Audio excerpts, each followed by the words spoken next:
Shalom. Hari ini Bible Class kita spesial. Ya, besok saya diminta untuk menyampaikan ini. Saya pikir kenapa tidak saya sampaikan duluan di jemaat ya. Info, pengetahuan biar kita bisa jawab, atau mungkin ada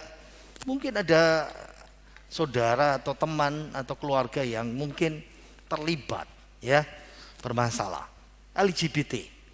Nah, ini memang di Indonesia tidak terlalu bergaung karena kita masih negara konservatif ya, agamanya kuat.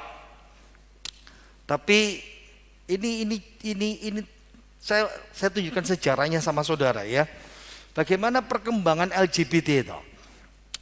Jadi pada awalnya kelompok cinta sejenis ini berabad-abad di seluruh dunia dianggap ini dosa. Dianggap ini sebagai penyimpangan. Makanya orang yang sebagai pelaku lesbian, gay, ya, cinta sesama jenis ini pasti dianiaya, pasti dilecehkan, bahkan dihukum mati. Berabad-abad. Selain dapat rasa malu mereka ya, dipermalukan, ditindas. Mereka juga punya kerahasiaan. Maksudnya begini, kalau mereka seorang gay, seorang mencintai sesama sejenis itu tidak bisa terbuka. Dan kita tahu ya, Alkitab itu sungguh luar biasa. Di masa Israel kuno, di Perjanjian Lama, dan juga masa Tuhan Yesus, dan semua beberapa agama juga memberlakukan. Jadi kalau saudara sebagai seorang gay, ya, pencinta sejenis, sesama jenis ini, saudara pasti akan mengalami hal-hal yang seperti ini.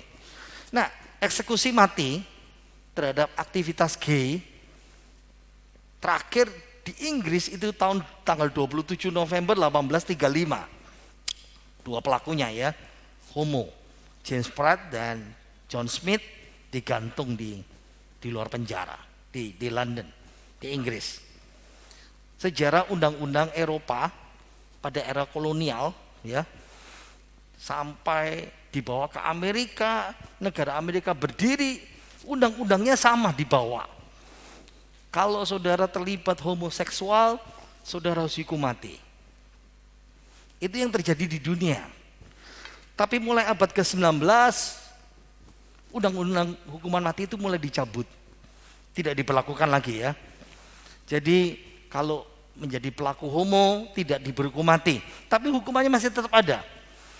Tapi saudara harus paham ya, beberapa dekade terakhir cepat sekali berubah. Ini yang saya pikirkan di Indonesia. Ingat ya, kita mulai dengan negara Amerika. Abad 19 masih memberlakukan hukuman mati. Tangkap ya dalam pikiran kita. Negara Amerika didirikan atas dasar kekristenan. Tapi mulai ada kerusuhan namanya Stonewall. Lihat, kerusuhan Stonewall. Itu mulai ada rangkaian demonstrasi spontan. Jadi ada komunitas gay tersembunyi, ingat ya, mereka malu, mereka ditekan. Itu di Stonewall Inn di lingkungan Greenwich Village di New York City, Amerika. Mereka digerebek sama polisi. Itu tanggal 28 Juni tahun 69. Saya belum lahir. Masih setahun lagi saya lahir seperti itu. Di situ ada bar lesbian, gay village, desa gay. Ada mafia-mafia dan orang-orang jalanan mulai melawan ketika polisi melakukan kekerasan. Kenapa? Karena sejarahnya berabad-abad seperti itu. Dan kerusuhan itu semakin cepat meluas. Dan ini jadi tonggak bagi kelompok LGBT. Ini awal mereka melakukan pembebasan, gerakan pembebasan di awal abad ke-20 itu. Kami mau hak kami. Kami orang gay, orang homo, orang lesbian harus punya. Sehingga tahun 94 pertama kali mereka bikin gerakan bulan sejarah LGBT di Amerika. Lalu nulari beberapa negara. Akhirnya apa? Kami harus punya hak. Ingat ya, saya akan bilang tadi tuh, selama ini mereka tersembunyi, takut, dianiaya, dilecehkan, dihukum mati. Jadi ini perubahannya ya. Oke, LGBT, lesbian, gay. Lesbian pasti tahu ya, perempuan sama perempuan, gay, laki sama laki, bisex, transgender. Kalau kita ini namanya kelompok normal ya. Kelompok normal namanya, kalau kita disebut cisgender. Saya lahir laki, sampai sekarang saya juga laki. Itu namanya cisgender. Nah, lalu saya menikah, istri saya perempuan. Ini namanya saya normal, heteroseks. Enggak sesama, beda jenis. Ini kelompok normal. Nah, tahun 90-an tadi itu, ingat ya gerakan-gerakan mereka. Pertama kali cuma kelompok gay sama lesbian. Tapi mulai masuk lagi transgender. Sekarang mulai masuk. Apa saja yang aneh-aneh mulai masuk. Makanya dikasih nama banyak ya. LGBT, QEA, ada yang Q+. Wah, macam-macam ya.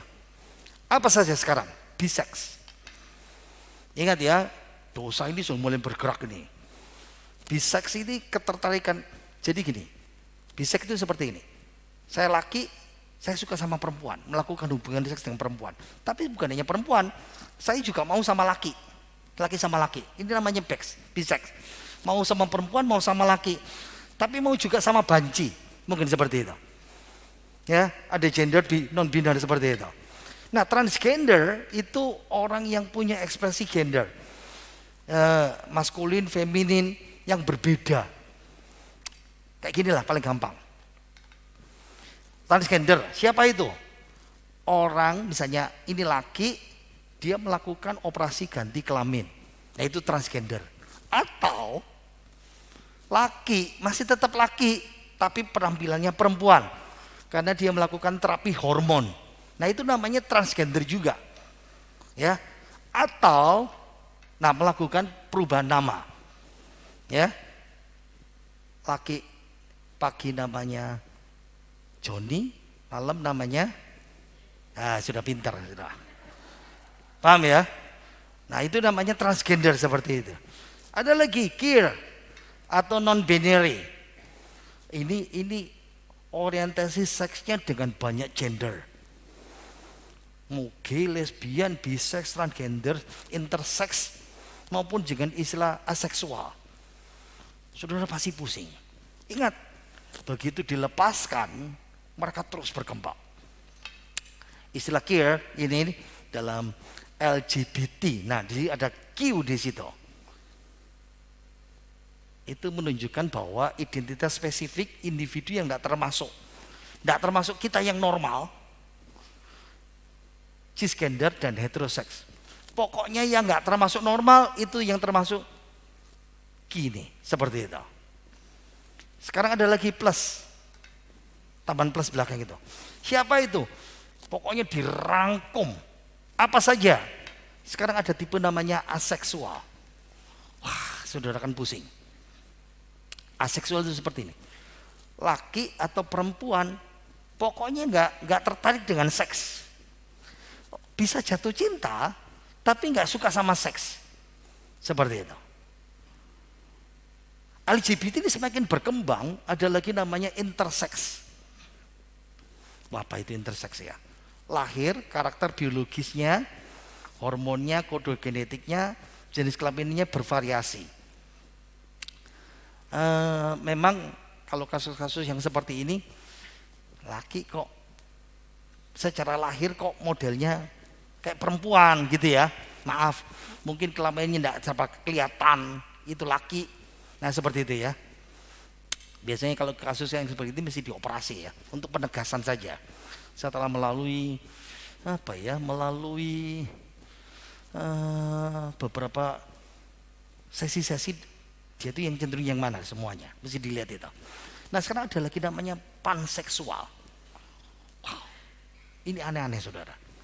Ketertarikan seksual, romantis, emosional pada orang yang punya kepribadian tertentu. Nggak peduli itu laki atau perempuan atau yang aneh-aneh seperti itu. Nggak memandang orientasi sah.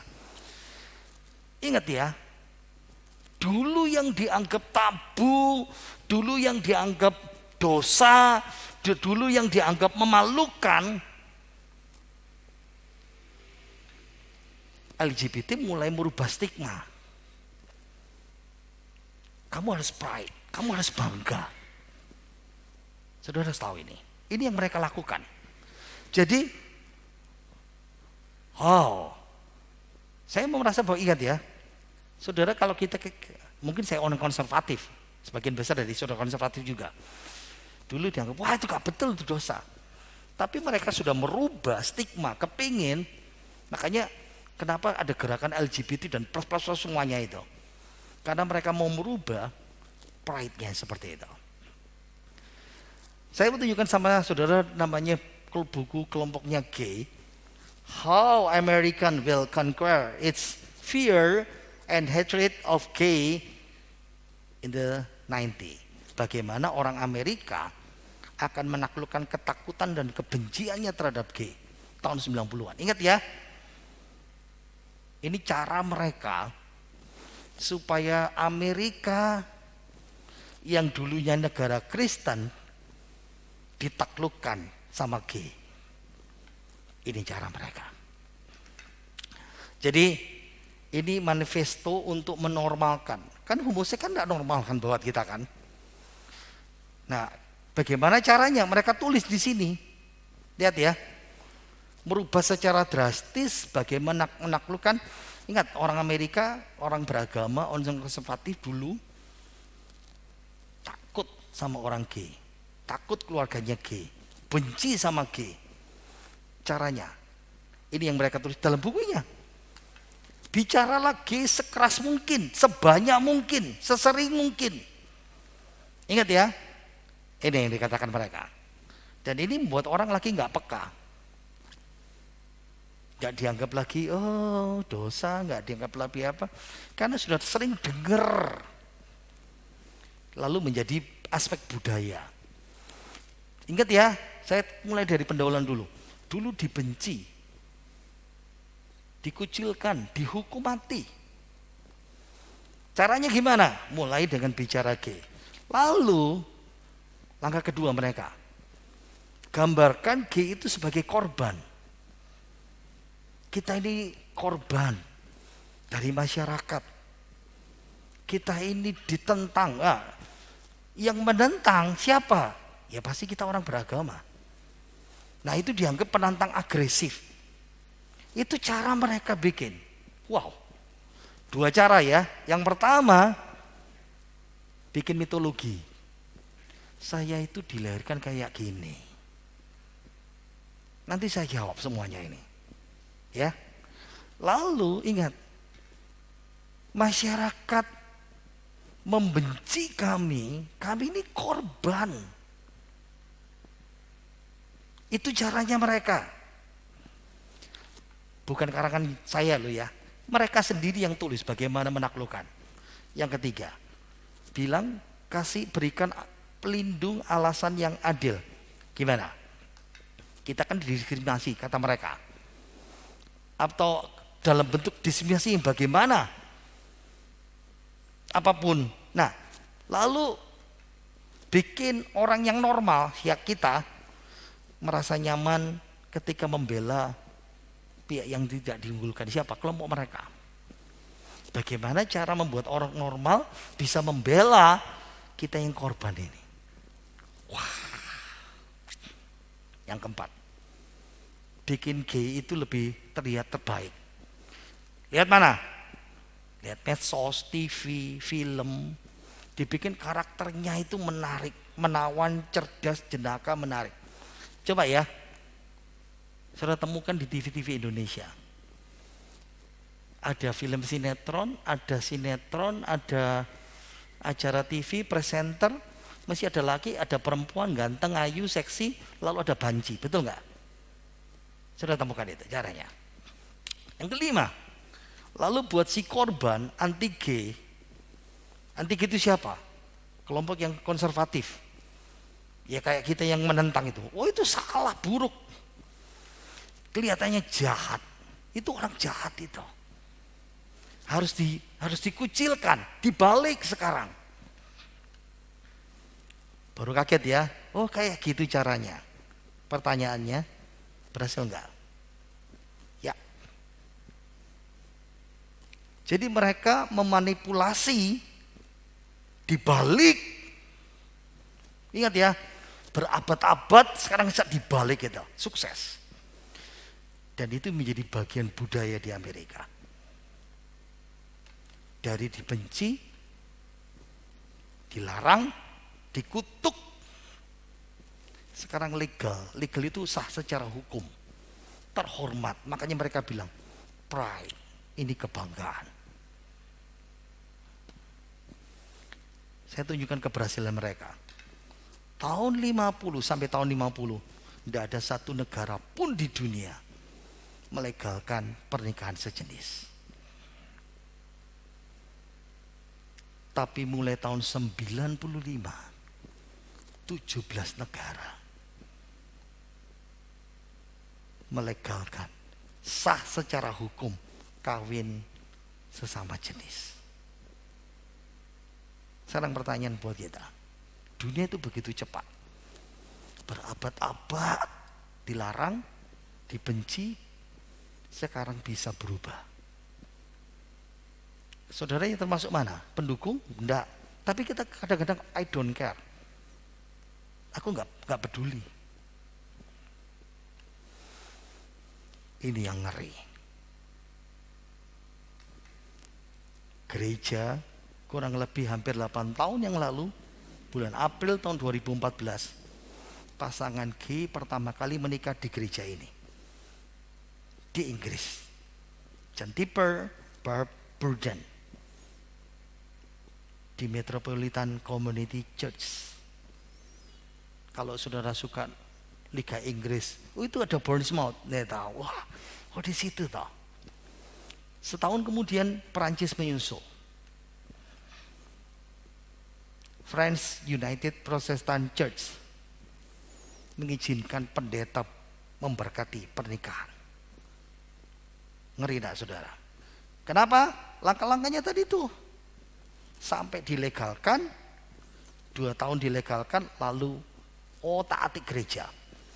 Saya baca banyak buku artikel mereka, jadi sukanya pakai ayat yang kayak gini ya. Musa dipakai Tuhan untuk membebaskan orang Israel dari perbudakan Mesir. Kita juga sama. Gila enggak? Serius. Asia Tenggara gimana? Ada gereja LGBT di Filipina. Ada pendeta Crescencio Akbayani, Juni 2018. 12 pasangan dinikahkan. Ngeri enggak saudara?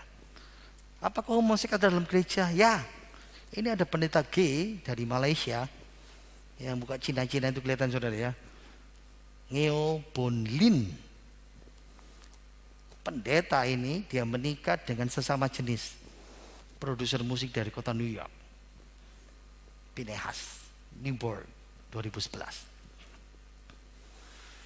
Skandal di Amerika Serikat. Pendeta namanya Ted Haggard. Punya istri, heteroseks berarti, tapi juga homo.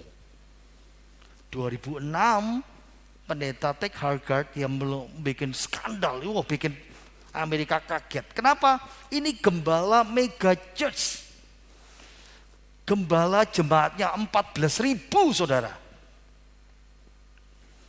Dekat dan juga penasehat mantan Presiden Amerika George W. Bush.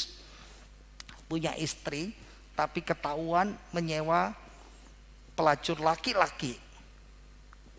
Dikasih narkoba, itu pemijatnya itu. Ngeri enggak? Ingat ya, perkembangannya itu seperti ini. Makanya saya katakan, bahaya kalau disahkan pernikahan sejenis secara hukum. Ketika Amerika sudah mengesahkan secara hukum, lihat. Ada Pastor Paul Horner, umur 56 tahun di Amerika Serikat. Jemaatnya ada gay, minta diberkati. No. Mereka tuntut secara hukum dan hukum mengatakan boleh.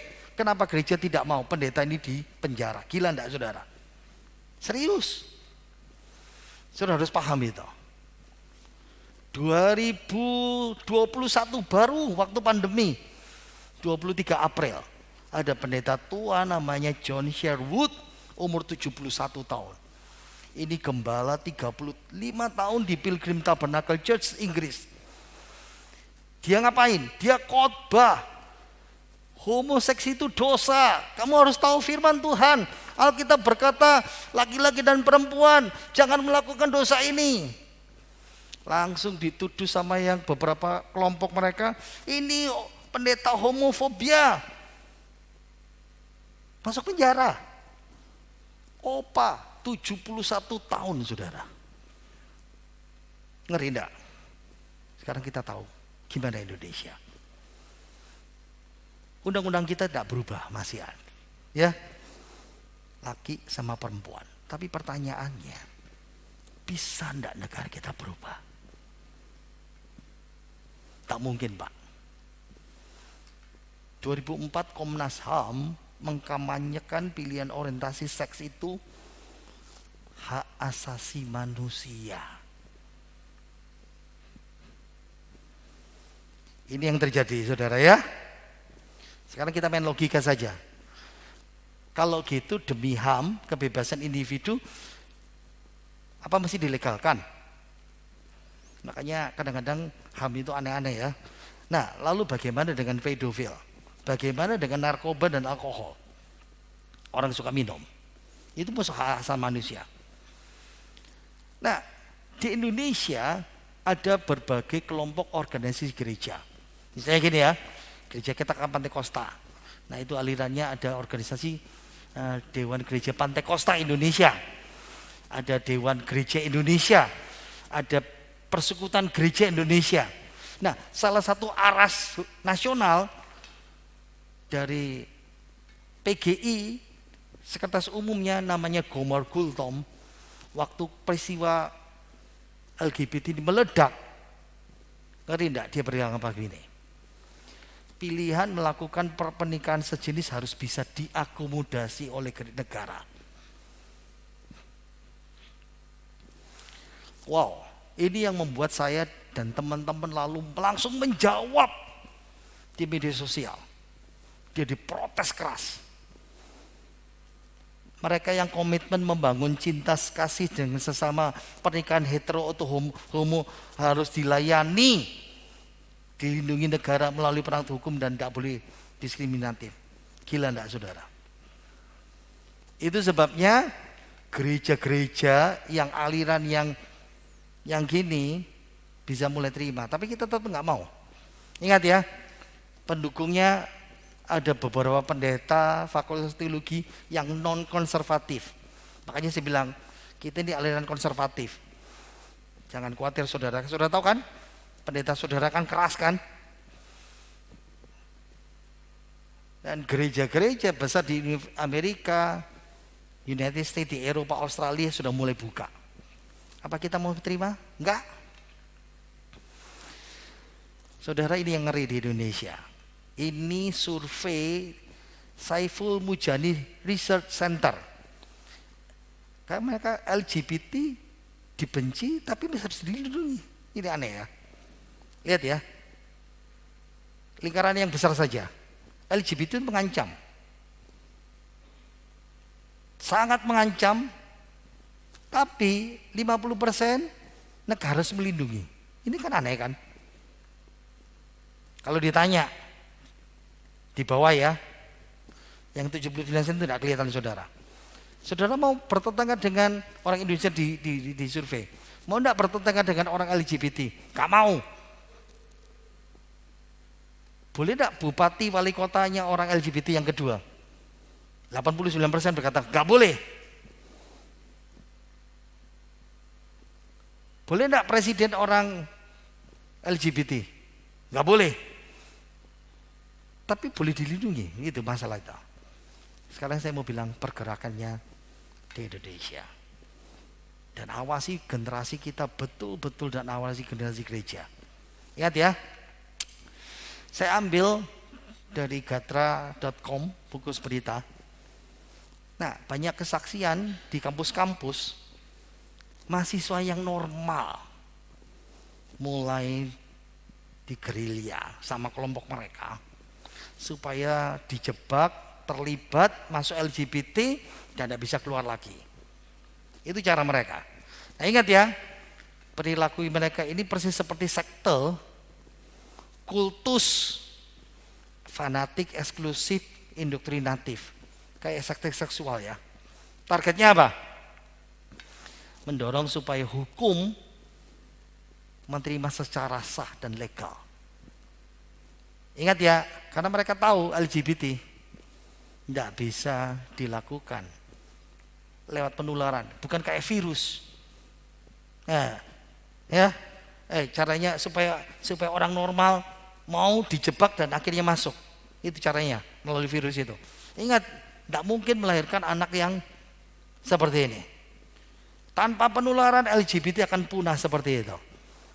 Makanya cara mereka menyasar mahasiswa, karena mahasiswa itu generasi galau.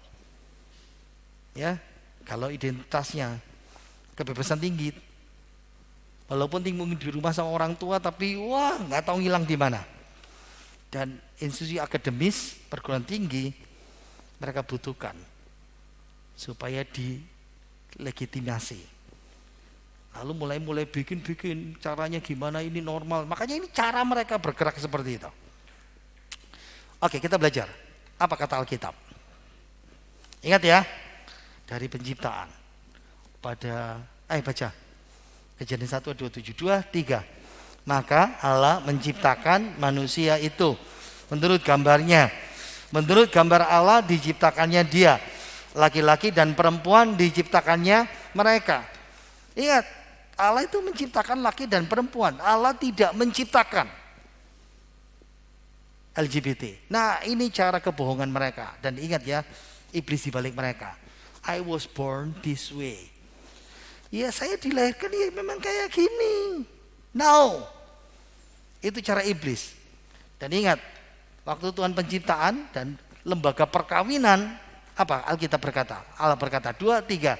Sebab itu seorang laki-laki akan meninggalkan ayahnya dan ibunya dan bersatu dengan istrinya, sehingga keduanya menjadi satu daging.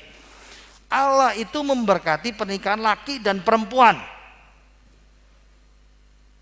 Tidak memberkati pernikahan sejenis, transgender, transseksual. Dan itu sesatnya dan berdosanya gereja-gereja yang melakukan LGBT. Nah, ini lambang mereka. Pelangi itu saudara ya. Satu ketika ada seorang anak Tuhan pakai kaos pelangi. Serius. Atau pakai dasi pelangi, saya bilang, dicopot itu. Kenapa Pak? Loh, itu lambangnya mereka LGBT. Masa? Browsing dia. Iya bener. Tapi emang nih beli, kadang beli mahal katanya begitu. Waduh, kacau saudara ya. Makanya nanti beli kaos-kaos, beli baju, model pelangi. Wah, apik iki. Saudara dilihat orang, oh ini bolone dek itu. Hati-hati ya. Ingat, laki-laki diciptakan dengan tujuan punya relasi dengan wanita. Dan harus pernikahan monogami dan menghasilkan keturunan. Dan itu dikasihkan ulang sama Tuhan Yesus. Baca Matius 19 ayat 4 dan 5. 2, 3. Jawab Yesus, tidakkah kamu baca bahwa Ia yang menciptakan manusia sejak semula menjadikan mereka laki-laki dan perempuan. Dan firman-Nya, sebab itu laki-laki akan meninggalkan ayahnya dan ibunya dan bersatu dengan istrinya, sehingga keduanya itu menjadi satu daging. Yesus menegaskan, manusia diciptakan segambar Allah, laki perempuan. Bukan dua laki atau dua perempuan. Bukan gay, bukan lesbi, bukan transgender.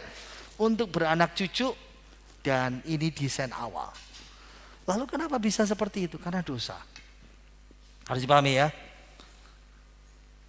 Di perjanjian lama sudah dikatakan, kalau saudara ikut kelas Bible class pasti hafal ini. 2, 3. Janganlah engkau tidur dengan laki-laki secara orang bersetubuh dengan perempuan, karena itu suatu kekejian. 2.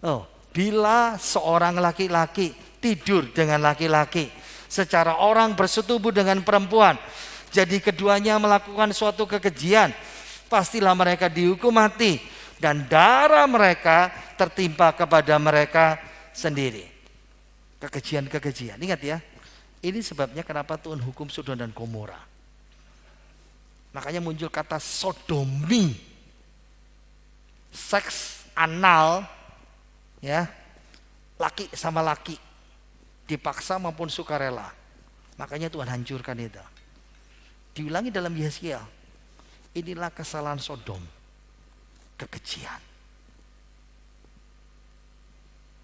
Yudas ayat 7, Sodom dan Gomora kota-kota sekitarnya yang dengan cara sama melakukan percabulan, mengejar kepuasan-kepuasan yang tidak wajar. Tetap diulangi dalam perjanjian baru, PL dan PB sama. Roma 1 ayat 26. Baca 2, 3. Karena itu Allah menyerahkan mereka kepada hawa nafsu yang memalukan. Sebab istri-istri mereka menggantikan persetubuhan yang wajar dengan yang tak wajar.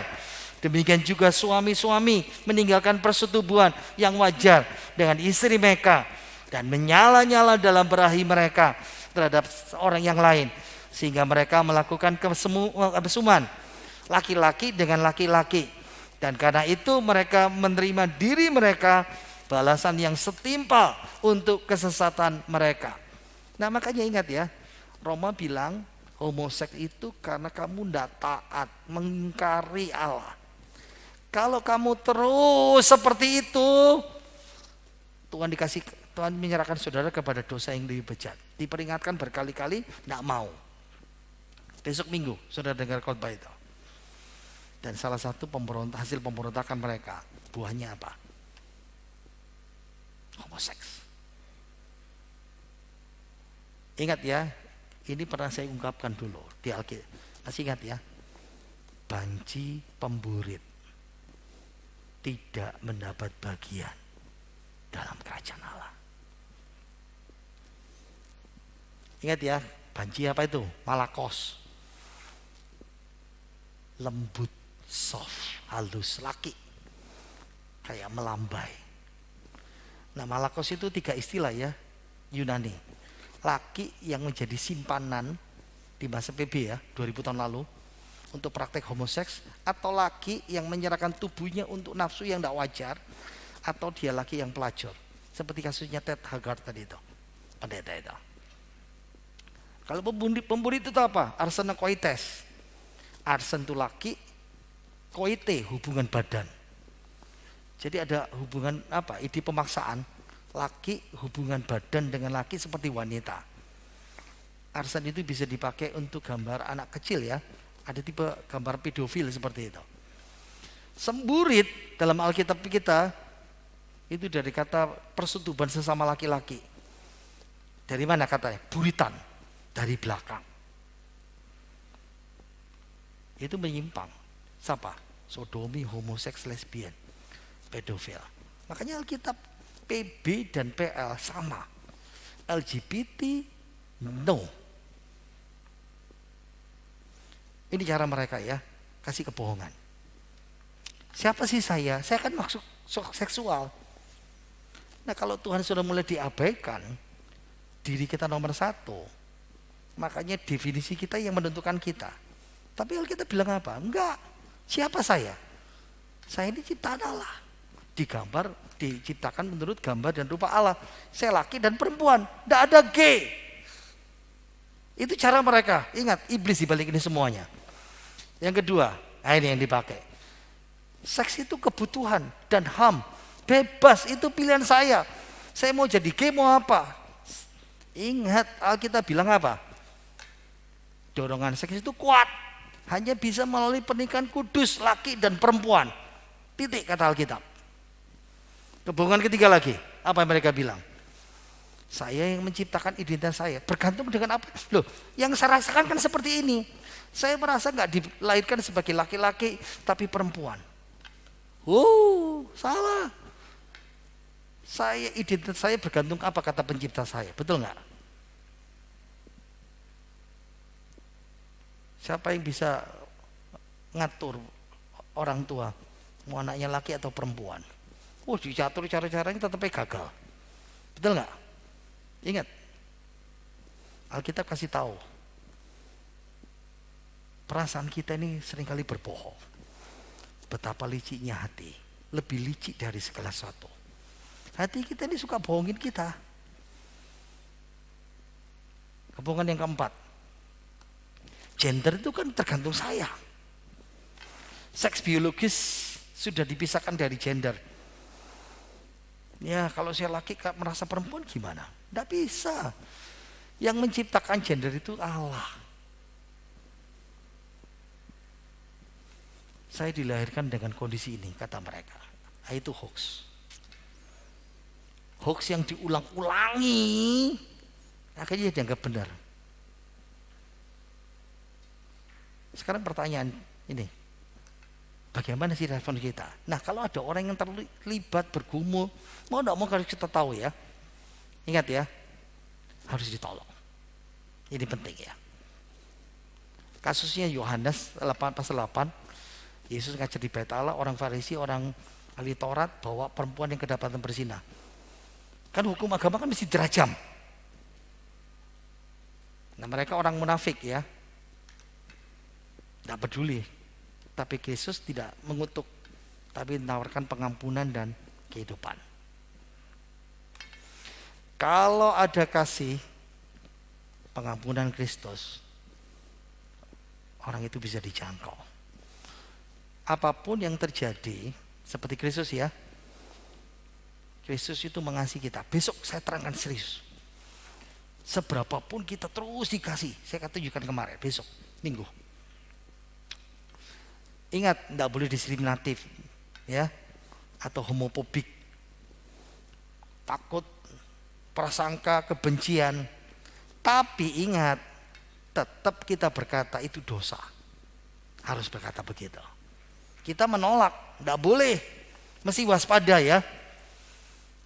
Ingat ya, generasi kita ini harus dikasihi. Kalau ada orang kecenderungannya seperti itu, ingat ya, gereja bukan kumpulan orang suci. Banyak orang berdosa di situ. Di gereja, di komunitas, di keluarga, mereka sama-sama manusia berdosa yang butuh Tuhan diterima. Supaya mereka apa? Tidak semakin terjerumus. Tambah ngilang, tambah repot saudara ya. Yakobus Susada berkata begini ya, banyak individu yang melakukan tingkah laku dan kegiatan seksual bukan karena kebutuhannya terlalu besar, tapi dianggap seks itu dianggap sebagai pengganti, memberikan kepuasan, menggantikan kepuasan yang tidak terpenuhi dalam bidang yang lain. Yang kedua, kalau itu misalnya keluarga kita, ingat, anak keluarga itu tidak sempurna. Contoh ya, ada yang sakit jantung, ya kan? Ada yang sakit mental, ada yang menyimpang seks. Ini salah satunya. Perlu didoakan, dibimbing yang sakit itu, dan minta Tuhan untuk memulihkan. Berat memang, ya. Bertahun-tahun saya pernah melayani yang seperti itu ya. Dan kalau anak punya pikiran homoseks, yang ketiga, bukan berarti mereka homoseks, dengar baik-baik. Sama seperti kayak gini ya, orang kepingin bunuh diri, mesti dibimbing supaya lepas. Nah, ini ada anak yang tergoda yang seperti itu ya. Pahami ya, psikologi. Lihat ya, situs web Sephora, LGBT itu kelompok yang paling bermasalah. 41% kepingin bunuh diri semuanya. Serius. Bahkan yang sudah misalnya dia laki, saya perempuan, sudah operasi jadi perempuan, 19 kali lebih banyak meninggal karena bunuh diri. Jadi operasi itu tidak menolong mereka. Mungkin pertama kali menolong, waduh aku perempuan seutuhnya. Tapi 10 tahun lagi mereka masih bergumul. Masih dimengerti ini, dipahami itu. Apa yang bisa berkontribusi kenapa orang bisa homoseks? Biasanya pelecehan ya. Orang normal mengalami pelecehan dari papa yang keras atau mama yang terlalu dominasi, atau ada yang diperkosa, biasanya begitu. Nah, ada seorang bernama Robert Spitzer, dia ngajarin coba dirubah reorientasi ya. Ini laki normal lalu kepingin jadi perempuan, itu kan namanya reorientasi. Nah sama persis sekarang dirubah lagi, dibalik no. Nah memang probabilitasnya sukses pak, ya memang nggak terlalu, tapi sama seperti orang ini loh. Ada orang kecanduan alkohol, narkoba, ya jatuh bangun seperti itu. Ada kelompok namanya Alcoholic Anonymous. Ini biasanya orang laki, perempuan yang suka mabuk, kepingin pulih, lepas, bikin keanggotaan gimana supaya kita bisa dilepaskan. Nah sebetulnya di Amerika ada namanya kelompok ini, Homosexual Anonymous. Mantan para gay lesbi seperti, nah itu satu kelompok yang menangani mereka supaya bertobat, pengalaman emosional, sharing, saling membantu, seperti itu. Lewat iman kepada Yesus ya, pasti ya. Dan itu sama seperti orang tukang mabuk. Jadi kalau orang suka minum, suka jatuh bangun. Orang homoseks itu seperti itu. Suka jatuh bangun. Makanya dia harus belajar, namanya saya sudah diampuni Tuhan. Tuhan menerima saya apa adanya. Tuhan sanggup memulihkan saya. Tidak ada yang tidak mungkin bagi Tuhan. Amin.